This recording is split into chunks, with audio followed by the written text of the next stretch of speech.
Nara Magalhães, ela é gestora do Parque Estadual das Carnaúbas e ela vai explicar o que é o parque, que quase ninguém, né, conhece, assim, verdade, conhece, verdade, né, mas falta conhecer mais ainda. Então, palmas para a mulher que tem a voz mais gostosa do mundo. Pessoal, boa noite, prazer mesmo estar aqui, agradecer aqui ao convite do Arguires, que eu sempre chamo ele de Arguires. Então, agradecer ao convite, dizer que é uma satisfação imensa estar aqui, né? Não somente representando Granja, mas o turismo de Granja, o Parque Estadual das Carnaúbas. E é o momento de a gente falar um pouquinho sobre, digamos que essa pérola, né? Esse diamante que é o Parque Estadual das Carnaúbas. Mas, primeiro, antes da gente começar, eu quero que você conte um pouquinho como foi que tu começou a ter essa paixão assim, pela natureza. Foi desde pequena?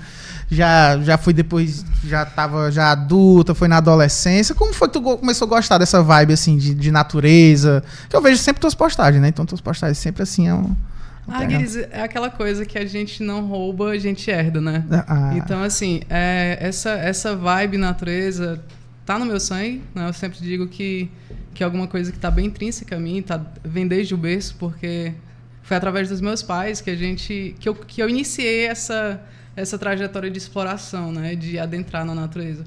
Então, assim, pequenininhos, meus pais levavam a gente para Piriquara, eles faziam toda aquela encenação, sabe? Vamos explorar um lugar desconhecido e tal, e a gente ia. Então, assim, final de semana, domingo, era molecada em cima da D20, vamos pro mato.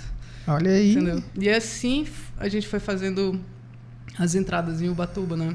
Cachoeira dos Macacos. Que não tinha, ou foi vocês assim que foram explorando para lá? Meu pai, eu não sei se você se recorda, conhece meu pai pessoalmente? Conheço. Ele tinha um negócio... Aquela grande pessoa. Isso. Ele tinha um negócio de frango. Eu digo que tinha porque era avicultura mesmo de criação, né, de produção. E aí era exatamente na Fazenda Alegre, antes de Sambaíba. Então, quando a gente chegava em Sambaíba, a gente já via todo o perfil, né, da Serra de Ubatuba. E aí ele fazia essas entregas em todas as comunidades dos arredores. Então, assim, meu primeiro contato com as comunidades foi através desse vínculo comercial, entendeu?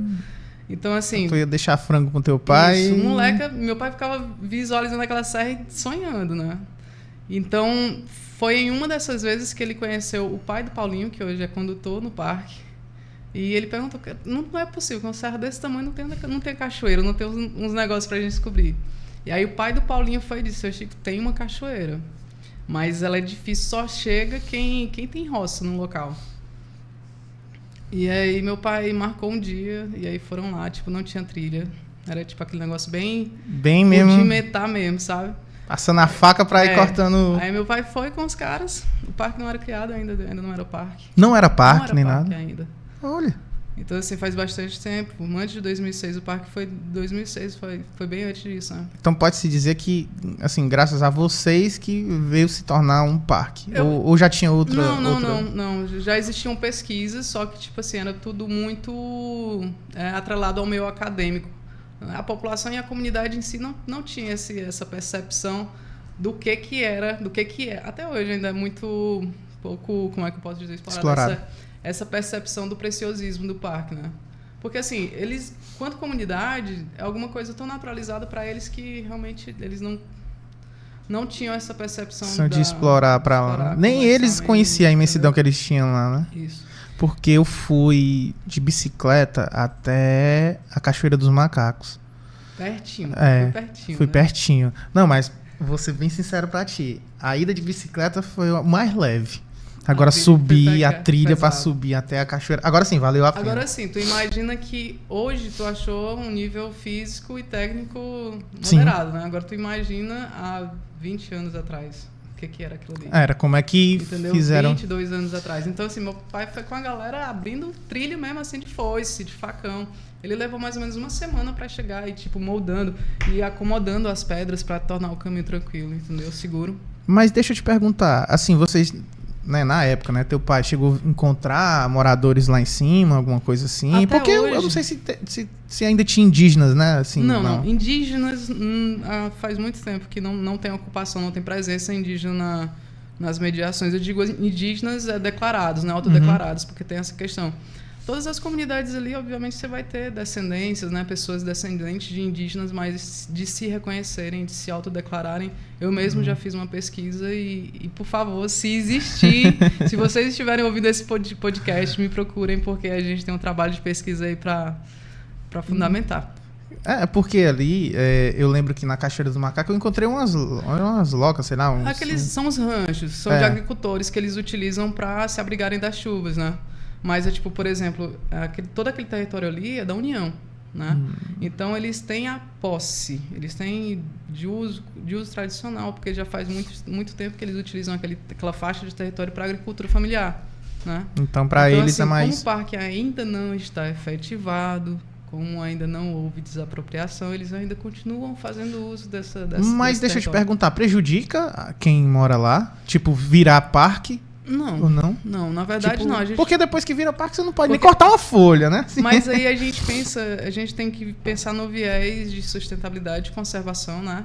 E o que vai representar essa conservação, essa preservação para as comunidades. Porque, por exemplo, uma serra, um conjunto montanhoso, como é o Maciço Residual de Ubatuba, bem preservado, com os atrativos, trabalhando o ordenamento e a visitação turística, pagando a condução. Imagina o que vai impulsionar da agricultura local, da economia local, em meio de hospedagem, transportes, cooperativas de transportes. E aí a gente abre um leque, um nicho de oportunidades que até hoje Granja ainda não experienciou. Né? A gente tem um vislumbre, aquele gostinho assim que vem na boca, mas a gente ainda não tem ideia de tudo. Tá igual o Flamengo, é só o cheiro. Mas deixa assim, eu fui... É porque eu sempre confundo os nomes dos distritos de Granja, porque sempre tem um apelido, né? Mas eu fui até Pitbull. Mas você vê ali... Ou é Adrianópolis? Cachoeira dos Macacos? É Pitimbu, que é Timonha. Pronto. Né? Porque Pitimbu também vem de origem indígena. Eu pensei que era Pitimbu. Pitimbu. Porque eu achava que era pitbull de cachorro mesmo. Não, eu pensei que... eu acho que existe até, digamos que uma certa resistência da comunidade ser chamada assim, justamente por essa relação com o animal, entendeu? Eu vi lá que o distrito é bem desenvolvido. Bem desenvolvido. E vim, assim, trazendo pra Granja, né? Vim pra Granja e fomentando lá o turismo pra lá. Eu acho que o desenvolvimento de Ubatuba, os nomes dos outros distritos que tem ali ao redor. A gente tem... Se a gente começar aqui vindo aqui por Santa Terezinha, né, pra gente fazer um breve contorno.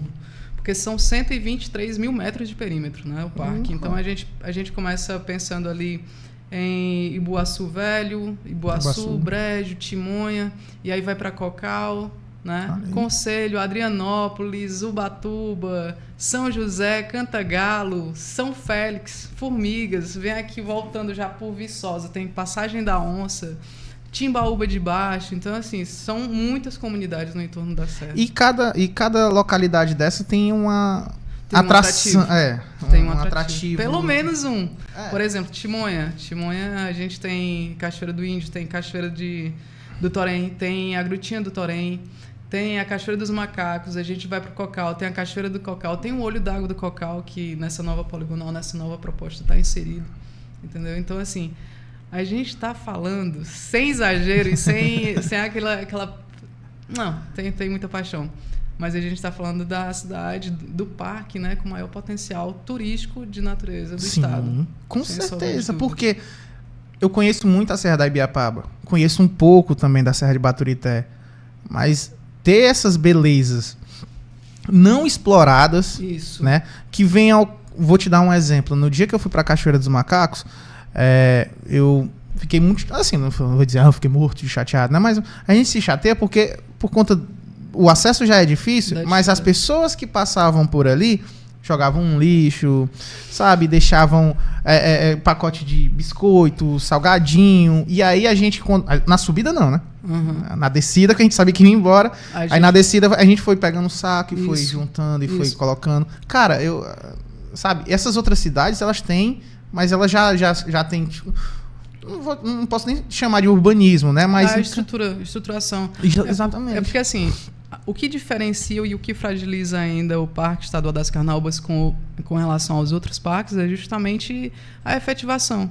A efetivação representa diretamente investimento público em estrutura. Ou seja, com a efetivação do parque, a gente pode pensar em sede administrativa própria, a gente pode pensar em portarias, contratação de servidores, entendeu? Então, assim, sinalização, que é muito importante. Sim. Então, assim, a gente está nesse momento justamente de redefinição de poligonal para que a gente possa, de fato, efetivar o parque. E o que é que falta, assim, para efetivar? Assim, é algo que compete a vocês, ou é o Estado, ou é federal? Vamos lá. Quem é que assina por último aí, que é para dar o aval? Vamos lá. Vou explicar direitinho, que esse é um tema que realmente confunde muitas pessoas. O parque é a unidade de conservação estadual, né? Parque Estadual das Carnaúbas. E ele se enquadra na categoria de proteção integral. Isso significa o quê? Que realmente ele é permitido apenas 2 atividades base, que é o quê? Pesquisa científica e atividade de recreação na natureza, que é o que já se realiza, né? E ele foi criado em 2006 através de decreto 28.154, do dia 15 de fevereiro. Né? Só que houve um probleminha digamos que no território, um problema fundiário, né? De conflito de uso, de ocupação. Então esse conflito fundiário meio que engavetou o parque durante esse tempo, né? E a gente teve, eu estou falando não como gestora nesse momento, estou falando como Nara. E a Nara em si, então a Nara mesmo, antes de ser gestora, eu tive uma série de iniciativas, de atividades com apoio popular, com apoio da comunidade, das comunidades, né? Antes de ser gestora, eu fui presidente do coletivo Parque das Carnaúbas. E quanto presidente, representando esse movimento social, a gente foi às ruas. Em 2022. Eu lembro. Eu já morava em Granja, isso. Já. Outro dia, até dando uma entrevista para a professora, ela disse, não, acho que até nisso tu saiu arrebentando portas, porque nunca na Granja teve uma manifestação e vocês realmente colocaram o carro de som na rua e foram para a rua e, tipo, a gente realmente gritou. Abraça a causa, né? Isso, porque assim, não dá para a gente pensar em ambientalismo, que é uma frase que eu sempre utilizo, né, que é do crioulo, mudar o mundo do sofá da sala. Ninguém muda o mundo do sofá da sala apenas com o celular, no Instagram, no WhatsApp, encaminhando links de abaixo-assinado. Não, isso é parte, isso é uma parcela apenas do processo. Não estou reduzindo, mas se você não levantar a sua bundinha da cadeira e não for atrás, ação, porque tu vai ter que ir em mesa de gente grande, isso. Tu vai ter que se deslocar para longe, isso. Porque não depende só daqui, né? Porque e aí a gente foi para a rua com cartazes pedindo a efetivação do parque. À época, quem estava governadora era a Isolda Sela. Né? Ela teve um evento em Sobral, lá vai eu me destacando de Granja para Sobral para encontrar essa mulher. Isoldo, pelo amor de Deus, efetiva o parque. Então, assim... Água! Todo mundo aqui. É legal a gente resgatar, né? Até para a gente entender, digamos, que lugar que a gente ocupa hoje. Eu estou gestora hoje, mas antes de ser gestora, eu fui ambientalista e gritando. Não que eu tenha deixado de ser, porque eu continuo tão ambientalista quanto nunca agora. Mas é isso. Eu acho que não teria outra pessoa melhor para poder estar nesse meio, porque assim, a gente vê nos teus olhos que tu fala com tanto amor, tanta propriedade assim, que a gente vê que realmente não é... Cara, tu não sabe a felicidade que é sempre para mim escutar isso, né? Eu valorizo muito o lugar que eu ocupo hoje, porque ele veio através de muita luta, muito suor, muito grito, literalmente. Que bom. Então, assim, a gente saiu de um patamar de reivindicação, de pedir atenção, né, para nomeação à gestora. Então, é um cargo, para mim, que tem uma representatividade muito grande, né, porque... olhar para aquela formação montanhosa, para aquelas serras ali, para tudo que compõe ela, toda a vida silvestre, toda, como é que eu posso dizer?